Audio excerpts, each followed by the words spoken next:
Folks, you're very welcome to the Edward Hayden School of Cookery. Delighted to have a very special visitor today. Laura has come up from Wexford Preserves to showcase all of her wonderful Christmas range. I have to admit, I'm a Wexford Preserves fan, but just some of the basic products, the marmalade and the jam as a staple here on the kitchen table for breakfast. But Laura, you're very welcome first of all. Thanks, Edward. You've brought some more of the range, lots of kind of Christmas treats, a lot of the kind of the quintessential Christmas musts. I'm looking at, I suppose, the brandy butter maybe and the cranberry sauce are the two main Christmas things. The main ones, we also have then the mincemeat for the mince pie filling. A mango, because everyone loves the turkey curry, don't they? Of course, Christmas. Well, every incarnation of the turkey possible. And the red onion relish. Everyone seems to be mad into the cheese boards and, antipasties and stuff. So that's ideal for that. It's an all year round one, but I think people are kind of snacking and nibbling and having people in for evening drinks and stuff. It's handy. Absolutely. Well, listen, Laura, I had them, as I said, I got a run at them in advance, so I got time to play around with some of the products. So I'm going to just tell you what I've done with them and maybe some ideas around the different products. This is a kind of a staple. This is the celebration cake in our house. When we were young, if there was ever a birthday or an occasion or you did something right, the sponge cake was produced. So we'll have that plenty of times over Christmas. Now, my mother is a pioneer, but she'll be able to sneak in some of the lovely strawberry and Prosecco jam, which is what I'm after lacing in with that, and some lovely cream as well. So that's a lovely option to do with that. I'm also thinking maybe, people are making lots of different types of cakes, even let it be a chocolate cake, just to make a lovely chocolate cake, split it, fill it with some of this jam, a lovely chocolate ganache. It should be gorgeous, that lovely flavour of the chocolate with the strawberry would work really well together. Lovely. So that's one thing I did. Then you were talking about the lovely mincemeat. I'm after going through a good few jars of the mincemeat with this because I can't seem to keep them. I make these little mini mince pies. They're just gorgeous mince pie crumbles. So what they are is just sweet pastry, some of your lovely mincemeat, which is really lovely and moist. You know? It's not like stiff and stodgy like some of them. It's really lovely and moist, and I've put some of the lovely crumble topping on the top of them. So that's really gorgeous to do.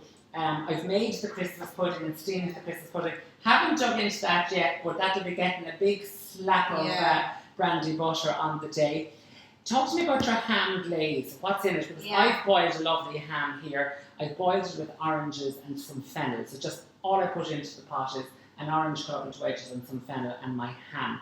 I've taken it out and cooled it, as I will do Christmas Day, and I've spread it generously with some of this lovely ham glaze. Talk to us about what exactly is in the ham glaze. The ham glaze, we based it, our main ingredient in it is our orange marmalade. So it's a lovely base for it, And then there's honey, brown sugar, cloves.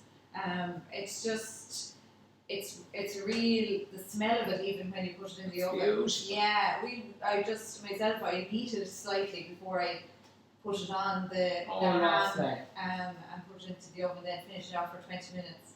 But it's after winning loads of awards that I can see why. I was here now waiting on you to arrive, and I was kind of thinking of slicing a few lumps off the ham. It's absolutely gorgeous.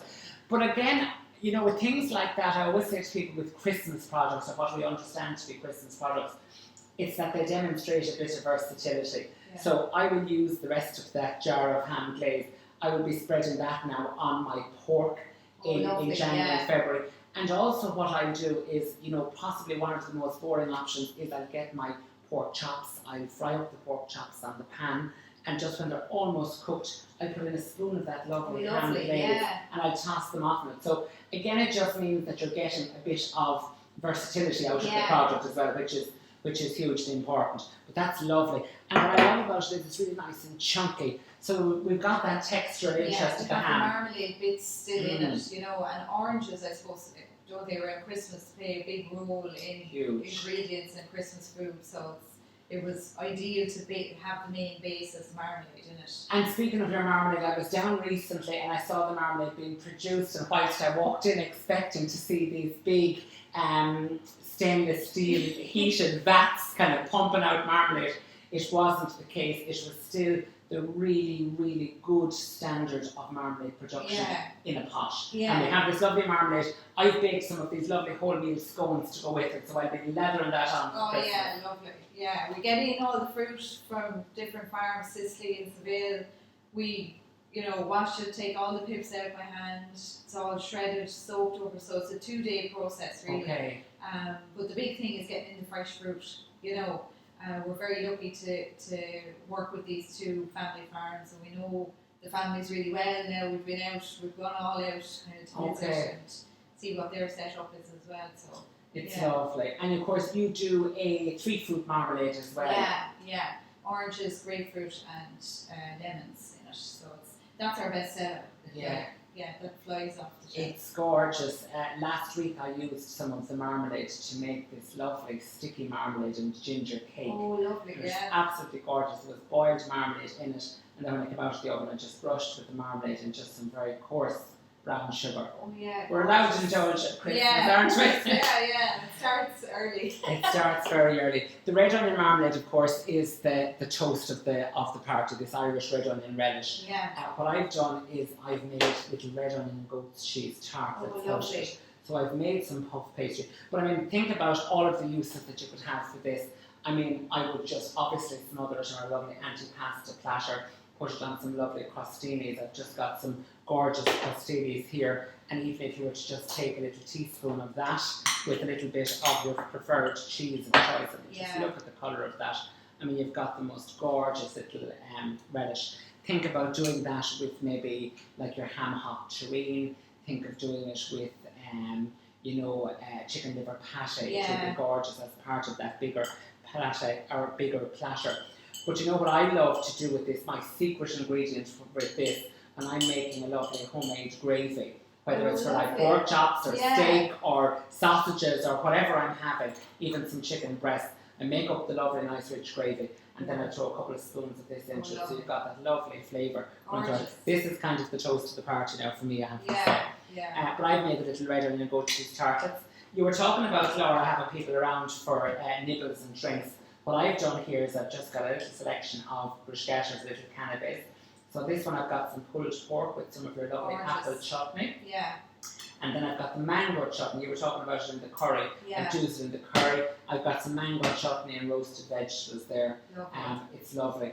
Or even I was saying to you before that, that coronation chicken that we're familiar with, you could do a kind of a version of that at Christmas, using some of your yogurt and some of your mango chutney and curry powder, and toss all of those kind of the bits of the turkey legs and all of that in it as well. We've got the little platter as well. Huge amount of versatility though to the range. Like they're all handy things to have in your fridge over Christmas, whether it's people coming in, whether you want to use the cranberry sauce for your Christmas dinner, or afterwards. We use the cranberry sauce all year round, as with the glaze, So they're handy little things to have in the fridge. They're great options. I think people this year, obviously we can't ignore the fact that we're just hopefully at the tail end of a worldwide pandemic. Hopefully. But people, I feel, are indulging themselves more with nice special things, good foods and all that sort of thing. So I think for people, even though the Christmas dinner is going to be maybe reduced in numbers, but I think it's still going to be that sense of an opulent feast that people will have before. So this is a gorgeous opportunity for people to get the products. But also I think for that localised gifting. Tell me how that's working for you at Wexford Preserves. Yeah, no, it is good. Like we have our usuals that come into us for hampers and gift bags and stuff like that. But I find the shops are really busy. I think people are focusing. The big message is to buy local, and I really think it's working that people are focusing on local products when they're in the supermarket. They're stopping to think, what they're picking up. Where's this from? Is it made locally? It makes a huge difference to small companies.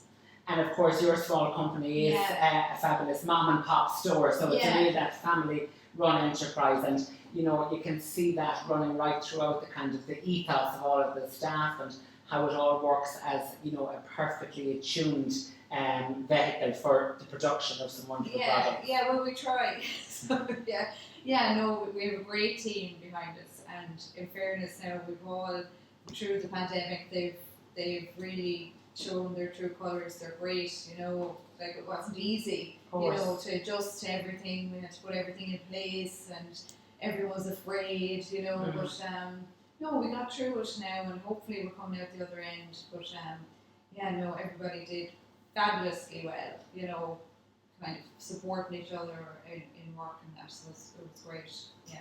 And in terms then of trialling and testing new products, talk to me how that comes about, because a range like this doesn't just happen, it doesn't just come to fruition by kind of something falling into a pot. Talk to me about how you kind of work on developing the products. Yeah, well, I develop them myself, and then I work with Peggy in the kitchen as well. Peggy's our head cook, and together we kind of take stuff in, take stuff out, put stuff in until we're happy with, you know, the recipe. But how we came up with the Christmas products was we just had the jams and marmalades to start off with, and then there was always a lull at Christmas, and we said, how are we going to fill this, you know, lull at Christmas and boost the sales? So we said, right, like, you know, we make jams and marmalades, what else can we make? So cranberry sauce was the next obvious thing, brandy butter, mincemeat, you know, we add every year, we add to the range, so it's just kind of a natural, and it's following trends as well, you know, like chutneys and relishes are kind of the new, you know, Irish people are becoming more accustomed to having chutneys, maybe not so much, maybe 10 years ago, but now they're like, you know, run-of-the-mill, everyday shop kind of thing. So it's following trends and stuff like that as well. Yeah, it's amazing. I was having the brandy bush before, and I mean, you can really get with it and all of the products that great sense of quality. You can tell, and I've looked at the enterprise below, you know, quality is never compromised. You know, even, you know, sometimes companies struggle to kind of achieve volume and quality in equal measure, but I mean, it's very well realised with Wexford Preserves. Yeah, well, the quality is the most important. Like, the main thing is to produce a quality product for our customers, but sometimes as well, like, the ingredients is hugely important to us. We like to get local, you know, growers, local ingredients, or sometimes we come across a really nice ingredient and say, what can we make with this? This could be something great, this could be something really nice, you know, what can we put this in, or, you know, that's how we kind of develop things as well. Great, and lovely opportunity to test the market with it. Well, listen, it was lovely going through the range.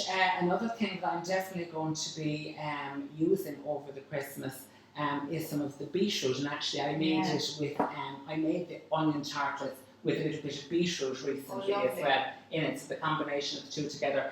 And that's what it is, I suppose you can play around with the different products to have them for all the different tastes. Busy Christmas ahead. Yeah, well, we're kind of coming out the other side of it now. Our Christmas for us starts kind of September.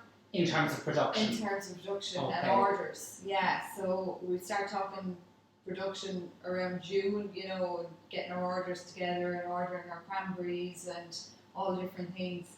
So we're still full tilt in the kitchen, and we won't stop till the 22nd. So and then we'll have a good rest. Well-deserved rest. Well, I think we'll take a well-deserved rest now, Laura, and we might have a little picnic for ourselves.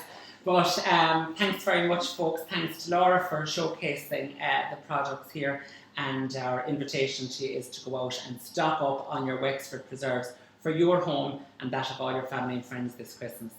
Happy Christmas. Happy Christmas.